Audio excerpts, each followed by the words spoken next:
Good evening, everyone. Welcome tonight. This hopefully getting into some springing evenings. So I'm really happy to see all of you here. And I am Dr. Afridi, Dr. Manaz Afridi. I am the director of the Holocaust, Genocide, and Interfaith Education Center, as well as professor of religious studies. I teach Islam and I teach the Holocaust and genocide. And interreligious violence and faith. Better? Yep. Okay, assuming. So welcome everyone on Zoom as well, and I hope you can hear me. If you can't, you can let Chris know, who is monitoring the Zoom right now. So it's my pleasure and my honor to welcome Dr. Makari. But let me tell you why he's here, why it's important for the center to do something like this today. I read Dr. Makari's book last semester, thanks to my dear friend, David Bizey, Dr. Bizey, who's in the audience, and he came from North Carolina to be here with us, and we went to graduate school together. We also share a mentor, Dr. Sandro Gilman, who has been here I think about 7 years ago. Twice, right. So he's also an incredible person. He trained me in looking at anti-Semitism and philosophy and critical theory. So when I read Makari's book, it was a perfect moment to read his book, because we do a lot of programming on hate. We do a lot of programming on Islamophobia. We do a lot of programming on anti-Semitism. We've done lessons of white nationalism and Black racism during Black Lives Matter. And we consider ourselves a center that really does stand up against hate in an educational way.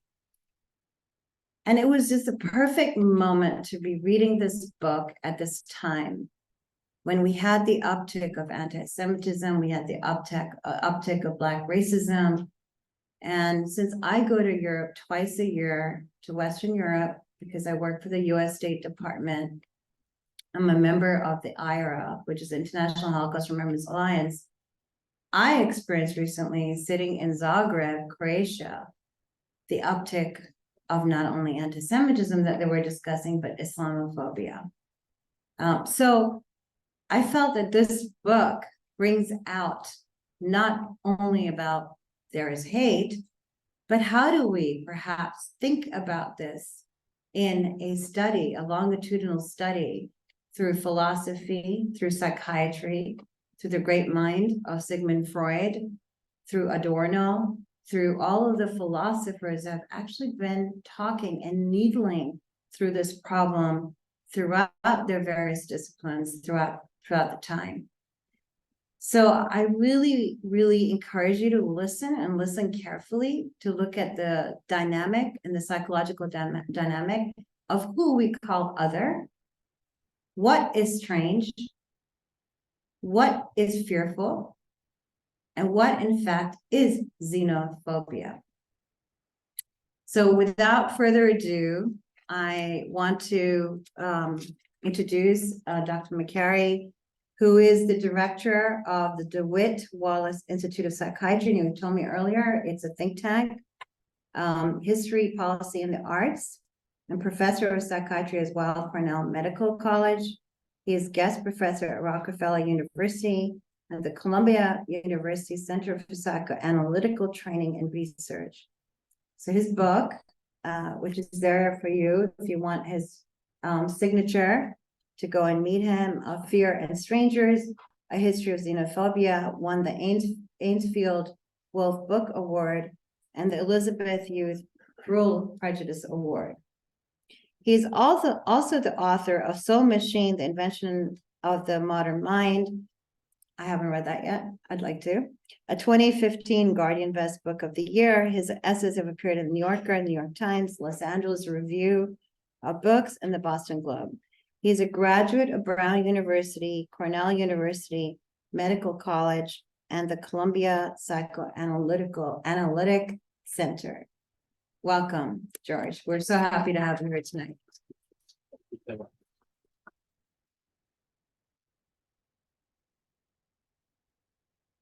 Thank you very, very much, Professor Afridi, and thank you to Manhattan College and the Holocaust, Genocide, and Interfaith Education Center. I'm so delighted to be here.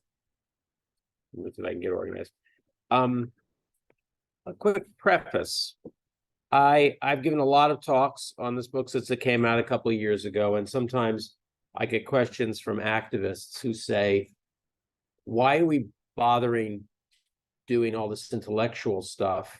We need to change this. I hope you're convinced by the end that my argument is we need to understand it before we figure out how to change it, and that we had very little understanding of xenophobia. We took a lot for granted. Now, I started this project really rather naively. I happened to be in London for my last book, which you haven't read yet, Soul Machine, which was about the creation of the modern mind and the Enlightenment. And one of the kind of critical questions is like, how does one mind know another when we can't see into each other's skulls? Okay, it's a kind of hanging question from that book. But I was there, and my friends were telling me about this weird thing that was going to happen in London called Brexit. It was never going to pass. It was crazy. I was in a sweater shop near the British Museum where I heard people talking about how the Turks were going to invade the country. My friends asked me about this Donald Trump character. I said, there's no way he's going to win. That's crazy. And we quickly realized we were all wrong. And the word xenophobia started to really pop up a lot. In fact, it was the dictionary.com word of the year. So I decided, actually, how one mind knows another, a xenophobia, a phobia. I'm a historian of psychiatry. I'm going to look into this. This sounds interesting. When I talked to my colleagues, they thought it was a really ridiculous idea, because it's like writing a history of laughter or smiling. The argument is there is no history to xenophobia. It's what we've always done to each other. And you'll see this all over the place with pseudo-biological, pseudo-anthropological, we're tribal, they'll say, as if that explains anything. We always do this to each other. So there's no history to it. It's eternal. And the way that kind of manifested in the histories of racism and the histories that were written was that people said this went back to the closest thing historians have in the West to forever, which is Greek antiquity. It is, in fact, two Greek words, xenos and phobos, put together. So they're it's always been there. One of those Greek philosophers in the 4th century BC probably figured it out. And okay, so I decided to look into it. I was like, okay, as soon as I find out, I'm out of my depth here because I'm not a classicist and I don't know Greek, but I'm going to look into this. And so I did. And in fact, kind of fascinating, the xenos is a special kind of stranger who you have to give hospitality to. So it has a ethos to it called xenia, where you have to take the person in if they're on the road and they have to sing your praises. Very interesting. I got into it. Xenophilia was a big deal. In fact, it ends up in the Bible as brotherly love. And now I'm like, okay, cool. And where's xenophobia? And in fact, xenophobia does not exist in antiquity, as far as we know. To the record that we have, those two words, xenos and phobos, which just meant fear back then, never together. Okay, now the historian in me is kind of into the hunt, right? And what I find out is, to make a longer story shorter, that xenophobia is coined in a very particular context, and it's very recent. And it happens to be in my wheelhouse, which is 19th century, 20th century European history. So where does it start to emerge? Well, there's a very minor emergence of it in really my wheelhouse, which is the history of psychiatry. So phobias start to be coined in the 1870s. They start to coin lots of them. And you basically take a Greek or a Latin root and you put it in front of phobia. And if you're a doctor with some ambition, maybe you've found a new diagnosis. And so there were 70. And one of them was the fear of strangers, probably what we would call social phobia today. And that made a minor kind of splash, but it sank because a lot of people said this is splitting. These phobias a lot of them are the same, just because the object's a little different. So that was destined for the dustbin of history. And then there was a second emergence. And the second emergence had to do with the second wave of globalization. Second wave of globalization starts to occur. And what you find is with the emergence of nation states that need to hold together without church and crown, you have a lot of nationalistic conflict. And so people started to coin words about that, which you guys know: Anglophobia, Francophobia, Turcophobia. And then there was this really extreme claim that said, like, there's some nations that are so fragile, the only way they could hold together, because the idea is like you need an enemy to hold the internal populace together, they have to hate everybody. So like they had ideas in the Baltic states about countries that needed to hate everybody. They were xenophobic.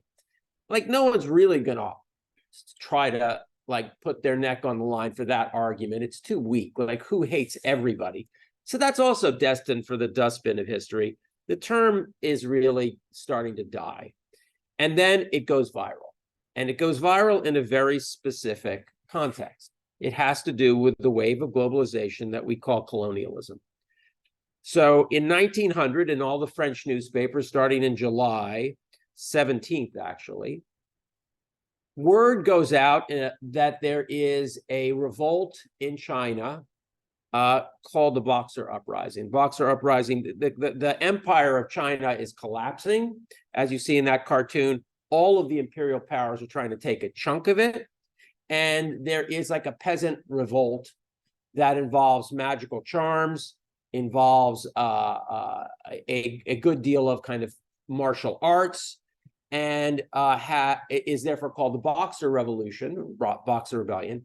And they had a motto. It was really simple: support the Qing, destroy the foreigners. Not destroy the English or the Russians, destroy all the foreigners. So this gets called xenophobia, and les xenophobie and les xenophobes starts to spread, and then go viral. And now it's in all the newspapers, in all the different colonial languages. P.S. This is like historians like really day at the beach. I found the guy who coined the term.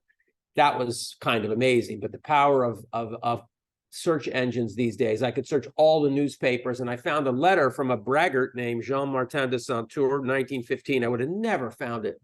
Who just he's like a crank who loves words and he was a Reuters stenographer in Paris in 1900. And so he brags that he coined the term, and now it's in all the newspapers and all the dictionaries. Jean-Martin de Saint-Tour, that's him with his high-tech thing. The one thing that's kind of a takeaway from this is part of globalization is about communication, right? They had these new cables that ran information across seas, and this guy was right at the center getting information from Shanghai kind of really quickly. And so the world, and this might, remind you of what we're in today, is starting to try to process tons of global information, especially in the metropoles where countries are controlling lots and lots of different people. Well, what happens after Saint-Tour coins this? There becomes a panic about xenophobia. And the claim is, in these Eastern countries, the people are primitive, and they think all strangers are enemies. Now, there are even claims that in some of these languages, stranger and enemy are synonyms. They're the same word sometimes, and that's true. But the claim here was that in China, Morocco, Ethiopia, Mexico, Argentina, Syria, Congo, these people didn't realize that we were bringing them Christianity, we were bringing them science, we were bringing them progress. Yes, we happened to steal their land and indenture their people, but hey, what the heck? We're bringing the good stuff. Why do they want to kill us? They're xenophobic. It's now a slightly different word than just the two Greek roots, because xenos just means stranger, but phobos, because of that early medical use, now means irrational fear. In Greek, it just meant fear. So these people have an irrational fear of strangers due to their primitive state. And now for all of these outposts, there is a kind of terror about maybe the people who are quietly being nice to us in this colony have this xenophobia thing, and they might rise up the way the Boxers did. So the term just takes off. It's racial, it's biological, and it's utterly perverse. This was shocking to me, right? Like, I'm looking at this word thinking, like, I'm going to find all these like highly moral characters. And in fact, there is an extraordinary lineage of people who saw through the delusions even of their own nation state. But this was really surprising, right? This is like, wow, this is weird. And what ends up happening is this term xenophobia takes a 180-degree turn in meaning, the same way a lot of the verbiage from colonial imperialism did. Imperialism goes from being a great word to a bad word. It's like an Orwellian thing. The civilizing mission starts to have this very ugly undertow. The notion of savages, which was just used in a value neutral way, starts to become deeply discriminatory. Progress starts to be ironic. Xenophobia now flips from what they do to us to maybe what we do to them. Well, how did the flip occur? The key was the undermining of the science that underwrote all this. And the science was, of course, racial science. So racial science was taken for granted, that there was a kind of primitive evolutionary notion of races and which ones were, highly progressed and which ones weren't. And anthropology was very, very much a part of this dialogue. So it's only when racism starts to get undercut, and I have the Universal Races Congress in 1911, which was an amazing Congress that said for the first time, like, we're not going to have a Congress about the different races and then have like white people talk about all the different races. So they brought in someone from Egypt who was going to tell them about what it's like in Egypt and China. And famously, Franz Boas, the anthropologist, gave a talk with tons and tons of data showing that critical scientific assumptions in the racial science were just simply wrong. So the edifice is starting to crack. And there's a guy named Jean Finot who says, in a word, racial science is le racisme, he coins the term racism. And now people start to look around and look at their neighbors, and they're like, okay, actually, the xenophobia thing that we said only these inferior people did, like my next door neighbor doesn't. Like, I'm in the East End of London, and this is exactly what they're doing to Russian Jews. I'm in Mississippi, and this is what happens to Black people. And so the term starts to become one of self-reflection, an ethic that is demanded of one when one takes stock of how strangers, immigrants, people who are other are treated in our community. Now that turn takes a while, but it is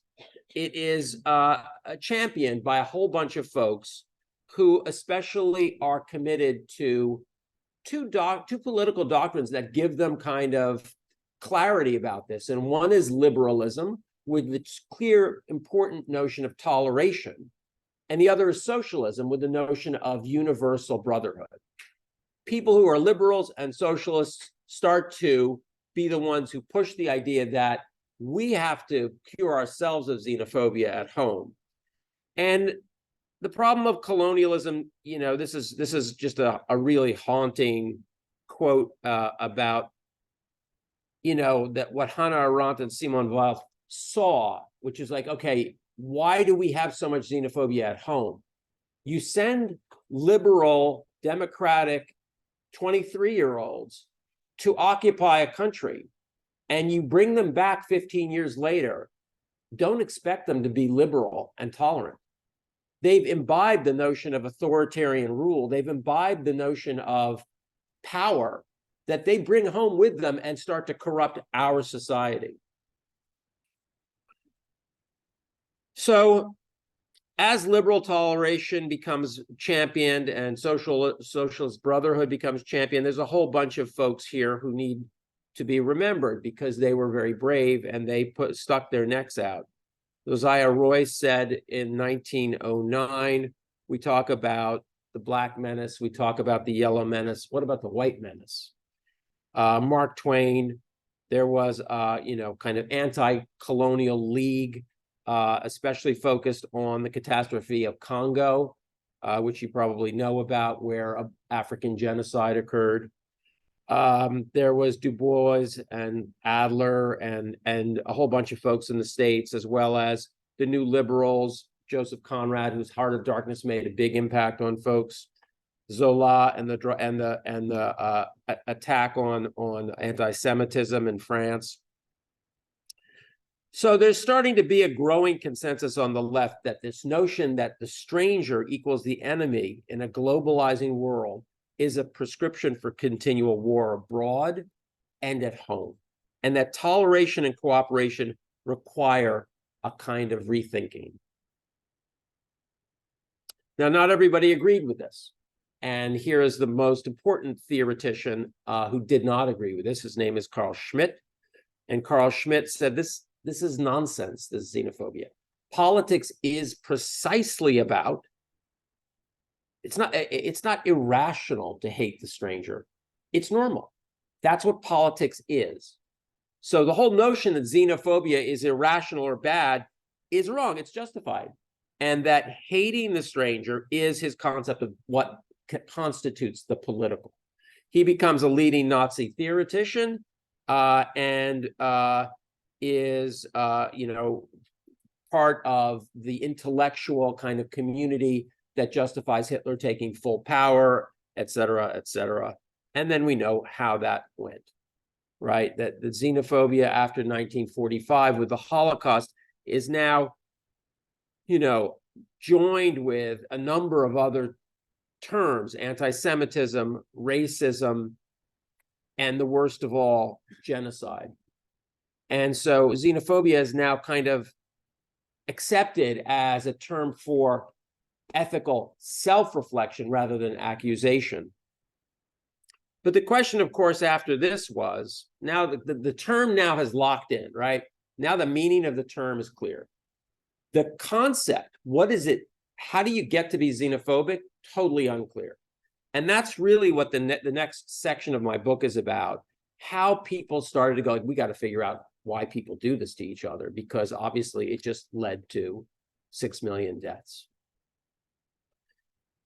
So what were the post-racial science paradigms? They had to wrestle with the fact that this problem was three-headed, that it had questions of identity, right? Who's the self, who's us, who's them?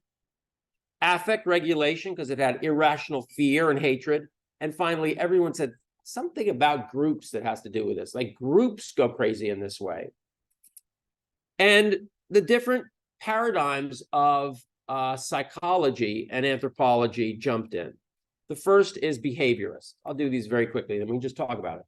So the behaviorist model, right, is Pavlov's dog, stimulus in, response out. Okay, James Watson, creates a phobia in the lab. How does he create a phobia with poor little Albert in the lab? They bring this kid in, they show him a white rat. He is not scared of white rats. But now, every time they show him the white rat, they hit a symbol behind his head. And suddenly, he's really afraid of white rats. And not only that, it generalizes to other animals. He has developed an animal phobia. And they did it in the lab. This was like, big deal. We experimentally, and they say, this is what racism does in America.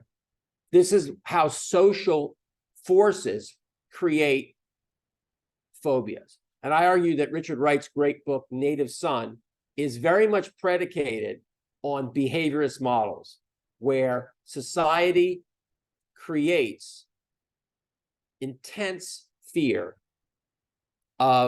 for, in this case, Bigger Thomas, a Black man, who lives with the constant fear that he could be lynched.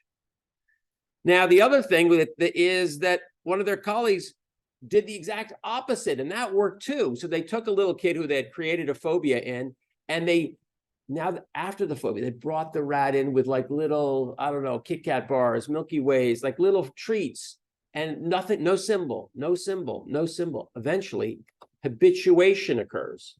And that too becomes part of Watson's model. If we bring people together, even though they're like super freaked out because like, this is a Black person who's going to hurt me, they start to forget that.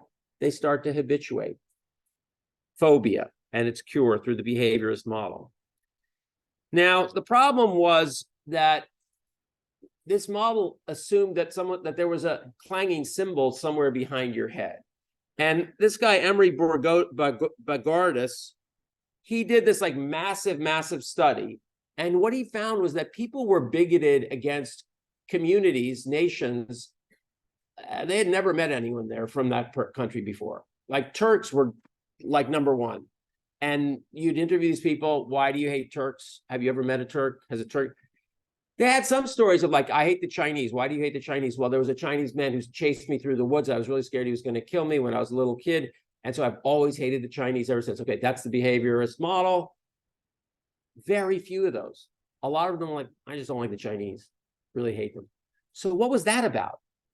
And that moved the discussion to not just these behaviorist models, but a more cognitive one.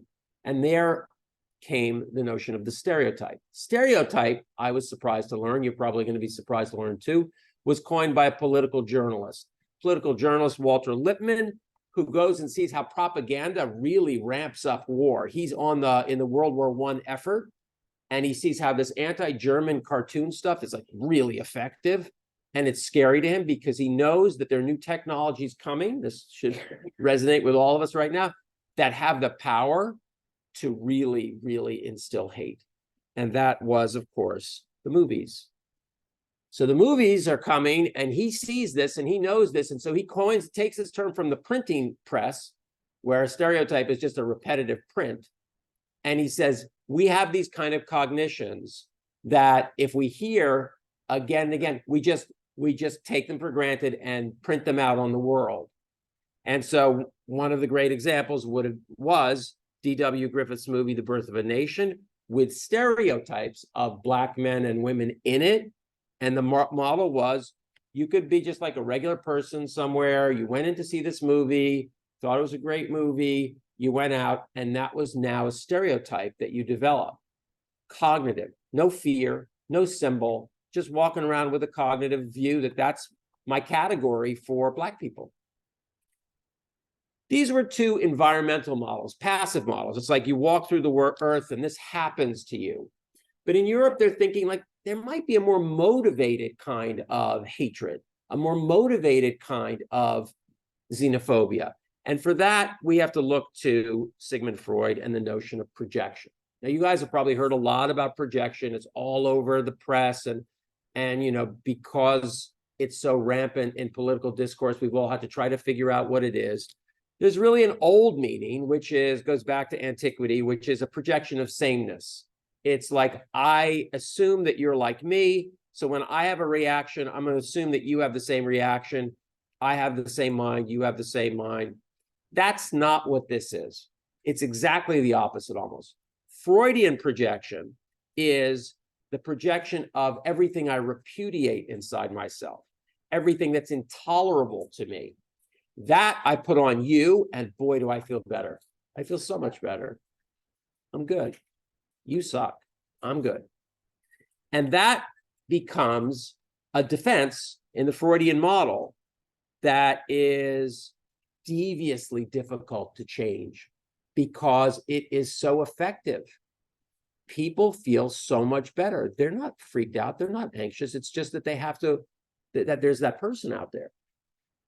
Now, Adorno and the Frankfurt School, when they came here, they wanted to try to understand post-Holocaust anti-Semitism.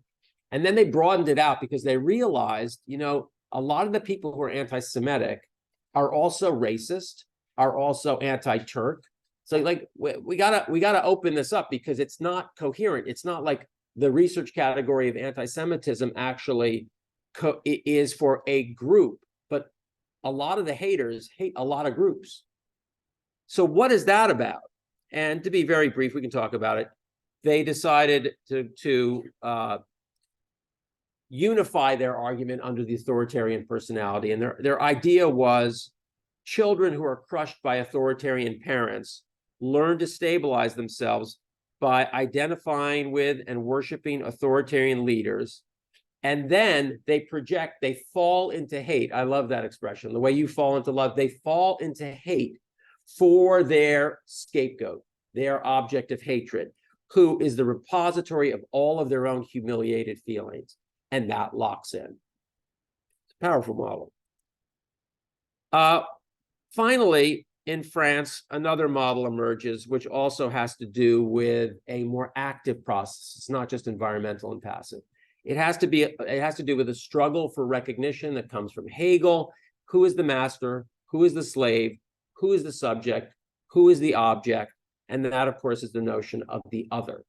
And in post-war France, Jean-Paul Sartre really puts this forward in a very powerful way about the problem with anti-Semitism is not Jews, it is the Frenchmen. And the Frenchmen using projection. We have to locate the problem where the problem exists. Probably the most important kind of downstream innovation from this model is Simone de Beauvoir's The Second Sex, who says woman is the other in a patriarchy. And then super influential in decolonization for Mimi and Frantz Fanon, who see this process of the other as really unlocking a way of thinking about what's happened to the colonized. We can talk about all that. It's all very, very brief.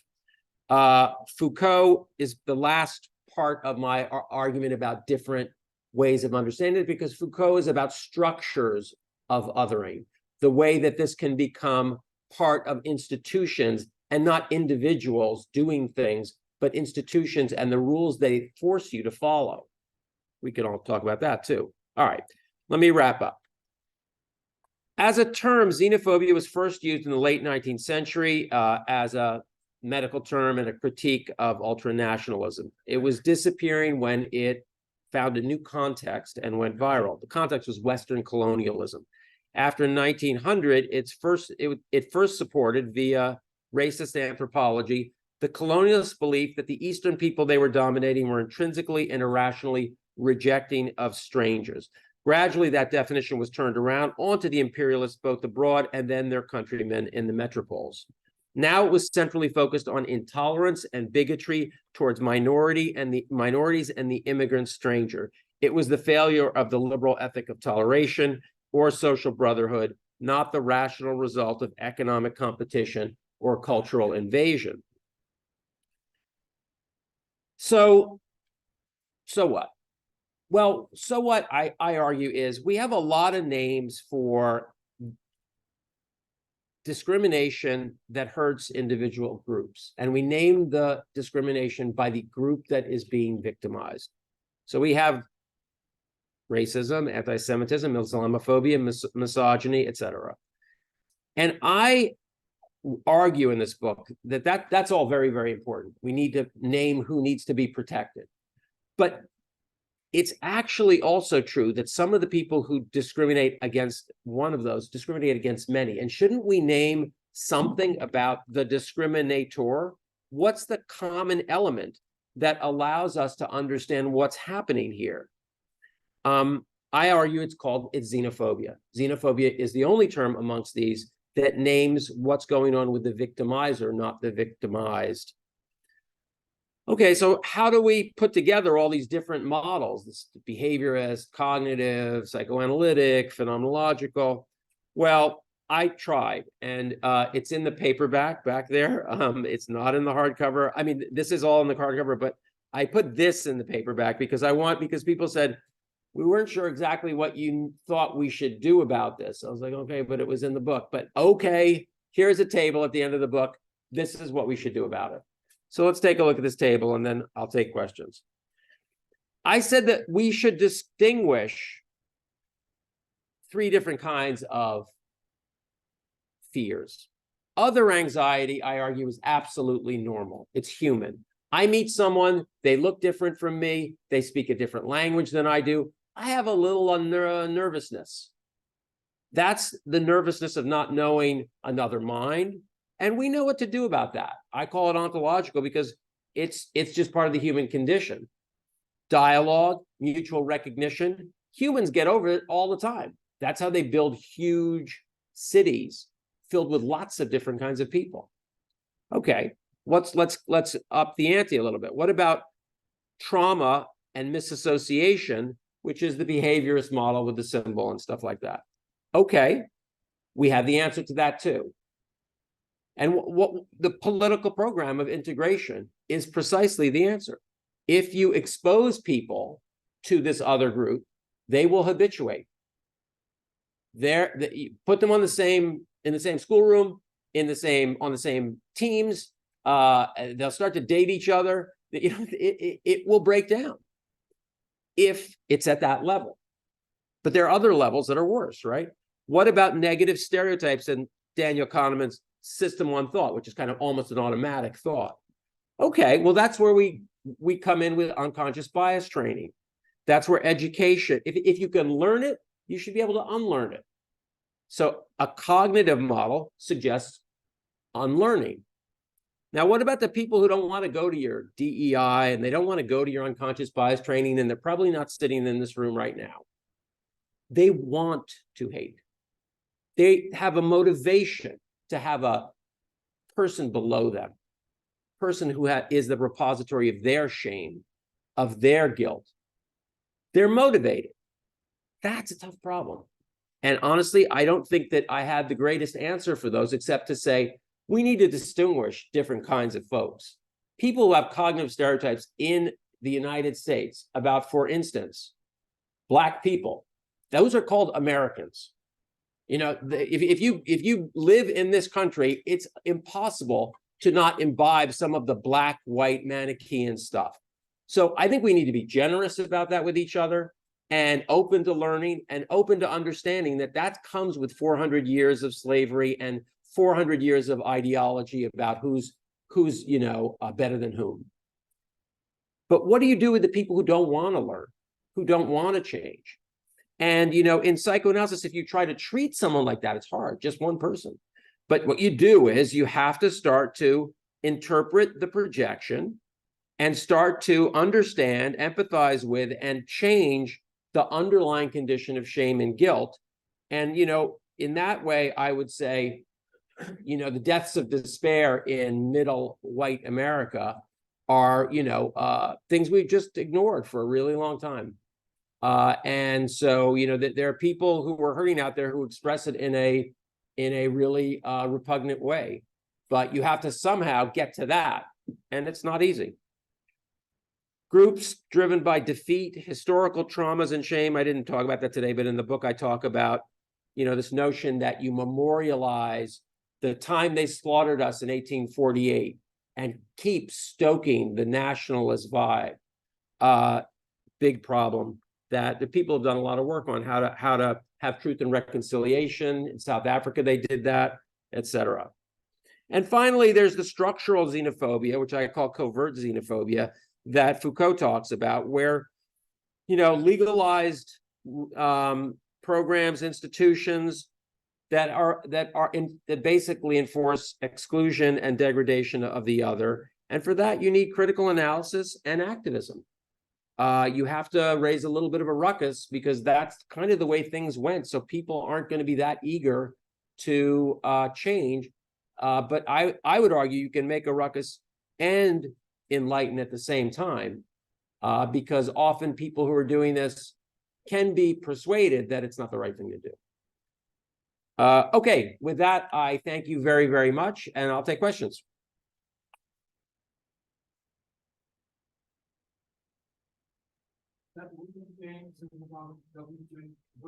Yeah, William James.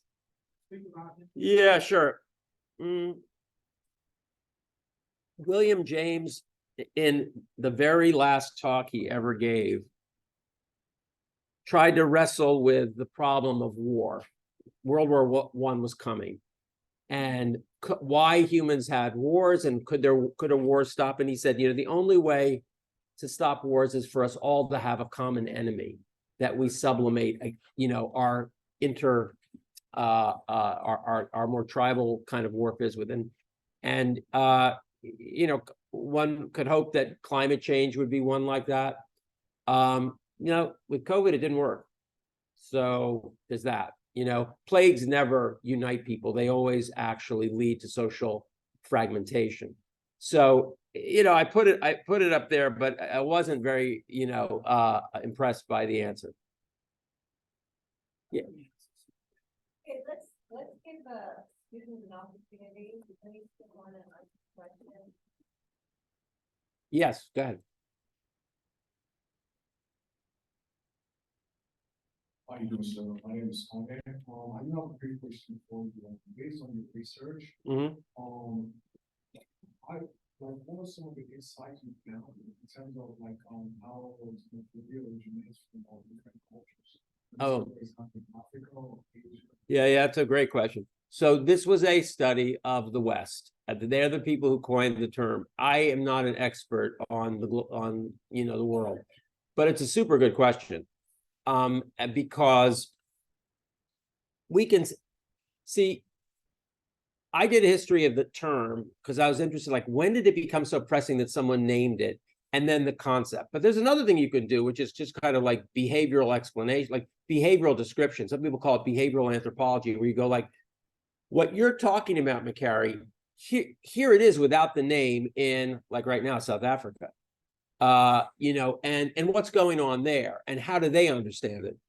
And I'm like, I do not have the authority to make claims about that, because I'm not an expert in those places. But it's a super good question. And in fact, one of the critiques of my book was that question from someone who was an expert on Asian studies.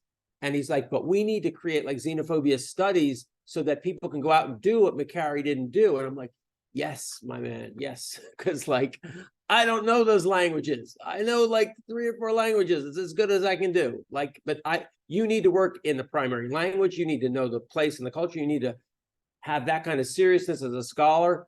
But then, yes, I think it'd be fascinating. Thank you. Yeah. It's become like a relentless being. Thought about this, looking at your loans here. Is that what's become a relentless meme is this vision of people looting stores. Yeah. It seems to me, I was just thinking through it, this goes into every one of your labels here. We thought something in iteration with that. People looting stores. Xenophobic meme. I'm not sure I know exactly what you mean. What I mean is that if you're online, yeah, almost on a daily basis, yeah. A media outlet. Oh, you'll see like an ethnic looking person like exactly. doing something criminal. Oh, Yeah. Yeah. I mean, look, by the way, people, it was incredibly generous, but the center bought those books. So if you guys want one, you can have one. And if you want me to sign it, I'm happy to sign it. That was very kind of you. Yeah, that is like, so there's a Roman historian, that's how old this is, named Sallust. And he said, the way to hold together your empire is to have an enemy. And when we defeated Carthage, we started to fight with each other and collapse. So it's the oldest game in the book, right? And that's why Wag the Tail is like, start a war and have everyone go like, we're all on the same team. That kind of, social media, I think is often very much intended to create an us-them dynamic by, nefarious sources. And I think, cyber warfare is a new warfare. One of the things that's so interesting about this when it happened was it was telegraph, telephone, international journalism. I mean, there were 80 newspapers in Paris. There were 80 in London. So the idea that suddenly people are being bombarded with information and then need to sort out like good guys and bad guys, to be very simple, allowed for a lot of shenanigans about, using racism, using xenophobia to kind of make it very clear that we're the good guys. And people getting bombarded like that needed some sort of cognitive tool to go like, it's overwhelming. Colonialism, of course, helped them because like, we're the good guys was part of like the idea. Yeah. Another question for you, sir. I can tell you have comprehensive research on this topic. Can you, for every problem, I'm sure most people, personally, for me personally, I will think about like a solution to the problem. Right. For Xenophobia, can you give me a little bit of knowledge in terms of how can we solve this problem? Can we study it? Okay. So I wrote a piece from this called Models of Mind and Models of Racism. So it's just about, it was trying to take up your thing. And what I said basically was, let's distinguish people who are isolated and have never met other people from that other group, and let's figure out what to do about that. That's one problem. We know what to do. Bring them together. Some large percentage will cool out about this kind of fear of the other. Some, let's say 50%, let's just say. Another 50% will have cognitive stereotypes, and let's say we then have teaching. Like, when I went to high school, it was a memorable moment. I mean, I'm Arab American. We went to the auditorium, and they showed us the movies of the camps. And you don't forget that. You don't forget how that looks and what happened there. Unfortunately, I think the memory of the genocide of the Jews is fading, and like even human, but that was a cognitive tool that was very, very powerful. And then, the problem of projection is a much bigger problem than any one of us. It is a problem that has to do with, finding ways to have a society that's truly more egalitarian and truly more, stable in terms of everybody's self-esteem. We live in a society that's very fragile because it's about winners and losers, and there are a lot of losers. There are, if you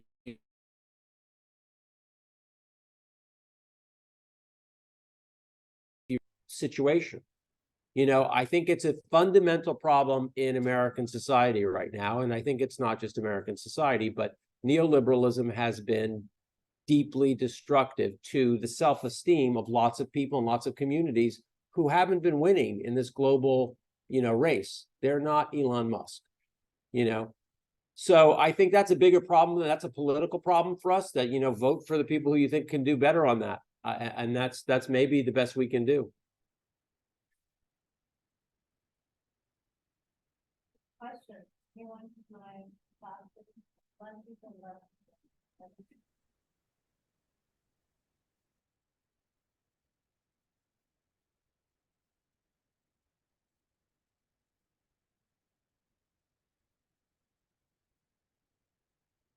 Okay, shall I sign some books? Okay. I have a question on anger. Anger. Yeah.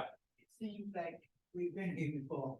Yeah. A cyclical nature of history, humankind, like in a sense, a bit like a Sisyphus. We keep on pushing this thing and nothing's changing. Yeah, look, I really don't agree. I think that's a very pessimistic and despairing view. I think that these are like the reason. So that would have been a reason not to write this book, right? It's always the same. It's people keep doing this to each other. And some people took me to task for that. They said, like, he's a little too optimistic, but I think it's a historical problem. I think we're generally more cooperative or more combative in different times and places. So, I think that means that there's something we could do about it, not to make it perfect. Anger doesn't go away, but the kind of destructive forms of hatred that go into xenophobia can be mitigated. And I think you can pick spots where pretty good. You can pick a lot of spots where pretty bad. Yeah. So. I mean, so the group that feels that they are experiencing at a certain wave or historical period, Mhm. the highest amount of xenophobia. Right. How are they to direct their own fear in terms of the world? Like, so flip that around, you know what I'm saying? Yeah, good question. Yeah, that's a really good question. So what can we offer them? Look, I think in my model, what we offer them is the recognition that we are complicit in doing that to them. And that, a terrified minority requires a terrifying majority. And so everything, I mean, it depends on where you sit. You're privileged enough to be in the majority. You have a responsibility to, in some way, mitigate what's happening to the minority. And with solidarity and with, look, I think the two political ideologies that work well with this, and I don't mean to be here to pump them up, but historically, having a notion of brotherhood that goes beyond nation state and ethnicity and religion is one place where people say they recognize it, they see it, they defend each other. They're not perfect. Liberal toleration, and liberalism is in crisis right now, but that's because people have all sorts of notions about liberalism. To me, the key notion, the central notion, if you go back to the 17th century, is weird people. I don't like them, but I tolerate them in the public square and they tolerate me. And that's how we don't fight forever. And that, defending those ideals, I think, is another thing one can do. Yeah.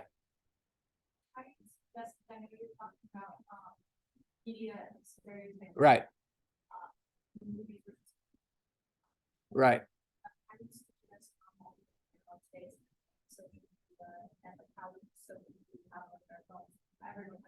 Right. Yeah, look, I mean, this is the pathetic thing I'm going to say. It requires good government. I don't know if we have that, but it requires limits. I mean, what happens when you look back in history, at some point it gets bad enough. And look, and the really scary thought is a lot of this changed only because of the Holocaust. There was a change in that was no longer debatable, that organized what I call the post-Holocaust order. I think it's breaking down. So I think but I think after the Holocaust, there was a sense that a lot of this stuff was super dangerous and you shouldn't really countenance it. A lot of it was still kind of semi-conscious, so they keep at it. A lot of people kept doing it. But, where is the strength going to come to do that right now? Look, I think that I want to be a little bit more optimistic. I think the people of your generation are much less, have their heads much less stuffed with the stereotypes that my generation had, or my parents' generation. So I do think that we've made progress on that. But obviously, as you know, it's super contested. And now we have this new wild card of social media and AI, where like, it's really easy to get an idea in someone's head. Really, really, really, really easy. So I think we're going to need innovation about that. And I think we're going to need rules about that protect ideals like toleration and brotherhood. And if you have no one who believes in ideals, you're in trouble, because then you just kind of are chasing your tail. New technology, great. What do people believe in? Liberalism is very weak right now because people aren't really clear what it means. That's my view.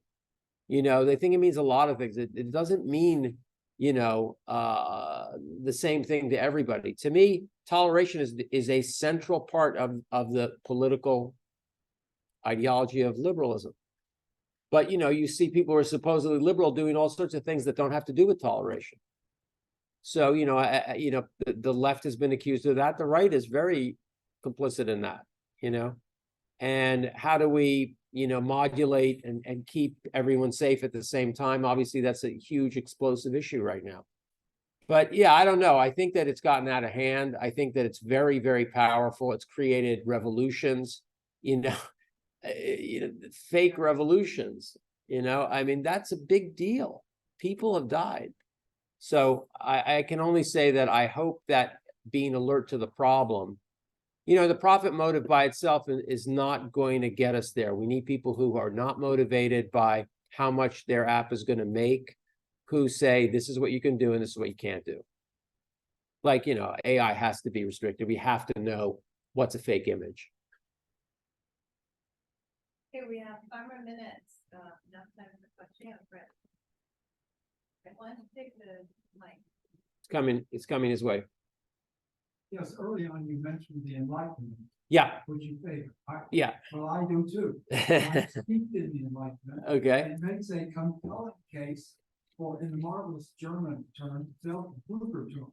We're all members, citizens of one community. And I've read Voltaire, Rousseau, Kant, et cetera, et cetera, et cetera. The case is compelling. It is. Why is it so weak in practice, in application? It's what the phobias that you were talking about have a kind of feral, instinctive force behind They it, do. They do. whereas Selbstbürgertum does not. Really good question. So yeah, my second book was on the Enlightenment. My argument was about the nature of the mind, creating egalitarians. We all have the same minds, and that is the essence of who we are. And I do agree with you that there is a powerful, irrational set of forces that we hold these truths to be self-evident. All men are created equal. There's a powerful irrational force against that.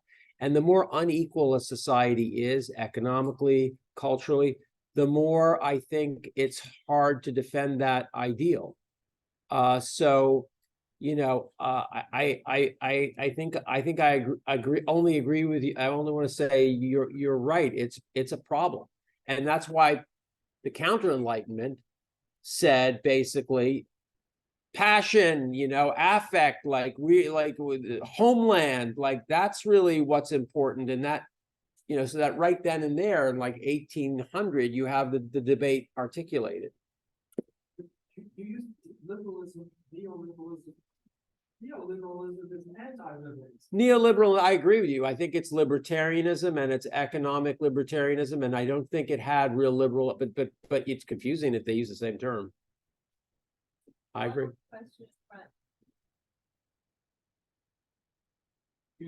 Quick question. Sure. You mentioned post-Holocaust order. What exactly is that? So my claim would be that there was a kind of political moral order after the Holocaust in both the West and the Soviet Union. Both superpowers in the Cold War believed that they were the ones that defeated the Nazis, and they organized their own moral culture around the notion that we were the ones that defeated the Nazis. The Soviets have a special day, had until they collapsed, had a special day where they celebrated the defeat of the Nazis, the defeat of the racism from the Nazis, because they had an equal society, right? We, of course, believe we defeated the Nazis, and the Western world was all organized around the worst thing in the world is a Nazi. The worst thing in the world is a fascist. So that kind of organized the Cold War order. There was an other for both of them, the Nazis, that they both shared. And I thought, and I think that, the collapse of the Soviet Union, the return of nationalism in a lot of places in Europe, that order, the problems in Israel becoming more and more illiberal, it's broken down the order. That the clarity, the moral clarity that catastrophe created.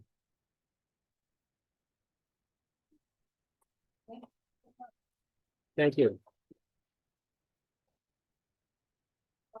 A book by Makari. Please go ahead and I will. Thank you very much.